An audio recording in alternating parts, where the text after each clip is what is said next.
मोहन माझी कौन पाई मुख्यमंत्री हेले मोहन माझी को बीजेपी संसदीय दल कौन पाई मोहर मारला। मोहन माझी पाखे एमती कि दक्षता अच्छी कि योग्यता अच्छी ओडिशा रे मोहन माझी को कौन कर मोहन माझी ओडिशा पाई कहीं बीजेपी मोहर मारला मोहन माझी उपर आम चर्चा करवा ये चर्चा करवा जे मोहन माझी ओडिशार नुआ मुख्यमंत्री भाव दायित्व नेबाक जाऊँ मुख्यमंत्री भाव में जो नवीन पट्टनायक गत 24 वर्ष धरी जो लोकप्रियता हासिल करते नवीन पट्टनायक उत्तराधिकारी भाव ओडिशार नुआ मुख्यमंत्री भाव में दायित्व नौकरी मोहन माझी जड़े आदिवासी नेता केन्दुझर गोटे साधारण गरीब चाषी परिवार रे से जन्मग्रहण करते चाषी परिवार रहीकि से जो अति कष्ट जीवन यापन आरंभ करते 1997 मसीह जड़े सरपंच भाव आग राजनीतिक क्यारियर आरंभ करते किंतु ता पूर्व से पाठ पढ़ा पर सरस्वती शिशु मंदिर में गुरुजी भाव पिला पाठ पढ़ाऊले। सरस्वती शिशु मंदिर जड़े गुरुजी आज ओडिशार मुख्यमंत्री भाव दायित्व नहीं। मोहन माझी पाखे आउ कि करिश्मा रही कौन दक्षता रही। मोहन माझी जड़े आदिवासी नेता विधानसभा को 4 थर निर्वाचित होती विरोधी दलर मुख्य सचेतक भाव कार्य कर सबुठ बड़ कथा हूँ जेकोसी प्रसंग उपर मोहन माझी जितेबाला स्वर उत्तोलन करती अति निर्भीक भाव में अति शाणित स्वर में से स्वर उत्तोलन करती से प्रसंग उत्थापन करती लोकों काम करती जड़े तृणमूल स्तर आदिवासी नेता हुए तो बीजेपी संसदीय दल बा बीजेपी केंद्रीय नेतृत्व ये मोहन माझी को बाछिला जे मोहन माझी ओडिशार जड़े आदिवासी नेता एवं ओडिशा गोटे आदिवासी बहुल राज्य ओडिशार आदिवासी संख्या किसी कम नुहे तेणु आदिवासी नेता को ओडिशार नेतृत्व नापी बीजेपी ये मोहन माझी को बाछी। मोहन माझी भली मोहन माझी ठारू दक्ष योग्य नेता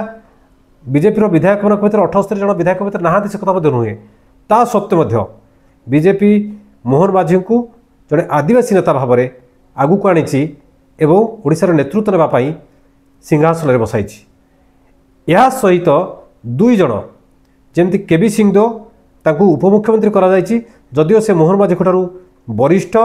6 थर विधानसभा को निर्वाचित हो सारी बीजेपी भागुआड़ी शासन जो 2000 ରୁ 2009 चली से मंत्री भाव में विभिन्न विभाग मंत्री भाव में कार्य कर सारी प्रभाती परिडा जड़े महिला जी प्रथम थर पर विधानसभा को निर्वाचित होती जड़े महिला भाव में बीजेपी उपमुख्यमंत्री आसन में बसाई। अर्थात बीजेपी ओडिशार जो नेतृत्व नापी जो नुआ नेतृत्व नुआ सरकार टीम लीडर भाव में जड़े मुख्यमंत्री और 2 जन उपमुख्यमंत्री को बाछी से जड़े आदिवासी नेता को मुख्यमंत्री करिछि पश्चिम ओडिशार जड़े वरिष्ठ नेता को उपमुख्यमंत्री करिछि एवं जड़े नारी नेत्री को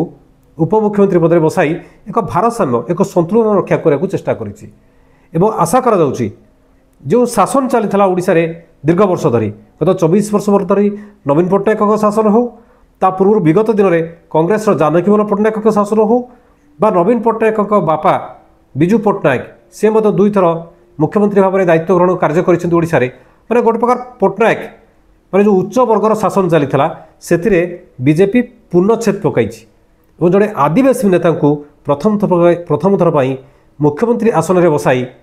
बीजेपी नेता माने ओडिशावासी को गोटे चकमा देइछंती समस्त को आश्चर्य कर देइछंती के विश्वास कर नथिले चर्चा रे मोहन माझी नथिले चर्चा करा धर्मेन्द्र प्रधान हो पारती ओडिशार मुख्यमंत्री चर्चा करा बैजयंत पण्डा हो पारती मुख्यमंत्री चर्चा करा सुरेश पूजारी बा मनमोहन सामल जे बीजेपी राज्य सभापति सी हो पारती मुख्यमंत्री किंतु मोहन माझी को ना केबे चर्चा नाला। आपण मैंने देखिए जितेबाला जेकोसी राज्य में बीजेपी सरकार को आसी से उत्तर प्रदेश हो बा राजस्थान सेतेबेले कौन ना कौन जी चर्चा जो नेता न था अणदेखा था सेमती जड़े नेता को बीजेपी मुख्यमंत्री आसन में बसाई अनेक थर भोटर मानक बा राज्यवासी को गोटे सरप्राइज दे थाए ओडिशा से आदिवासी नेता मोहन माझी को बीजेपी मुख्यमंत्री पद में देती बड़ दायित्व देती ए दायित्व बड़ दायित्व या किभली भाव में बीजेपी जो टीम तैयारी करिछि से टीम किभली मुकाबला करेंगे आसंता दिन में जना पड़ो। तेबे मोहन माझी को गुरु दायित्व बढ़ी जाइछि। मोहन माझी आदिवासी नेता भाव ओडिशार नेतृत्व नेबाक जाउछंती तांकू आम तरफ अभिनंदन।